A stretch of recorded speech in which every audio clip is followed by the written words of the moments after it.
صفحہ نمبر 132 معارف الحدیث جلد دوم،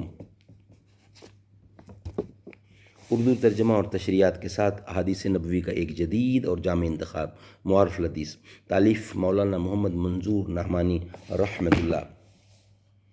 الحمدللہ نحمدہ ونصلی علی رسولہ الکریم، بسم اللہ الرحمن الرحیم۔ اگر حسن عمل کی توفیق ہو تو زندگی بڑی نعمت ہے۔ قال النبی صلی اللہ علیہ وآلہ وسلم۔ عبید بن خالد سے روایت ہے، عبید بن خالد سے روایت ہے کہ رسول اللہ صلی اللہ علیہ وسلم نے دو شخصوں کے درمیان مواخات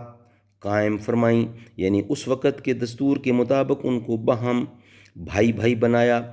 پھر یہ ہوا کہ ان میں سے ایک صاحب قریبی ہی زمانے میں جہاد میں شہید ہو گئے،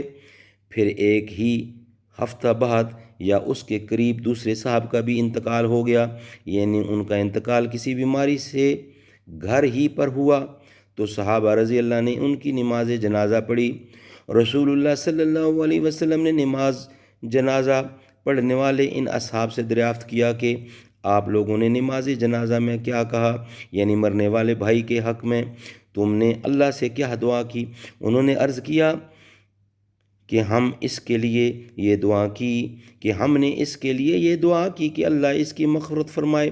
اس پر رحمت فرمائے، اور ان کے جو ساتھی شہید ہو کر اللہ کے قرب و رضا کا وہ مقام حاصل کر چکے ہیں، وہ شہیدوں کو حاصل ہوتا ہے،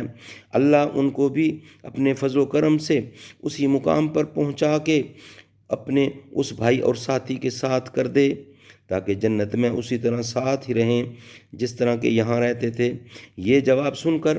رسول اللہ صلی اللہ علیہ وسلم نے فرمایا کہ پھر اس کی وہ نمازیں کہاں گئیں جو اس شہید ہونے والے بھائی کی نمازوں کے بعد، یعنی شہادت کی وجہ سے ان کی نمازوں کا سلسلہ ختم ہو جانے کے بعد انہوں نے پڑھیں، اور دوسرے وہ اعمال خیر کہاں گئے جو اس شہید کے اعمال کے بعد انہوں نے کیے، یا آپ نے یوں فرمایا کہ اس کے وہ روزے کہاں گئے جو اس بھائی کے روزوں کے بعد انہوں نے رکھے۔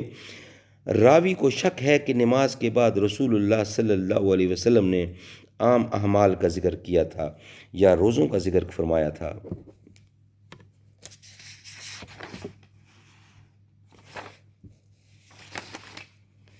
اس کے بعد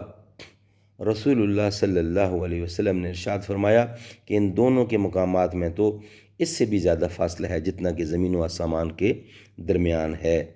صدق اللہ العلی العظیم و صدق رسولہ النبی الکریم و نحن علی ذالک من الشاہدین۔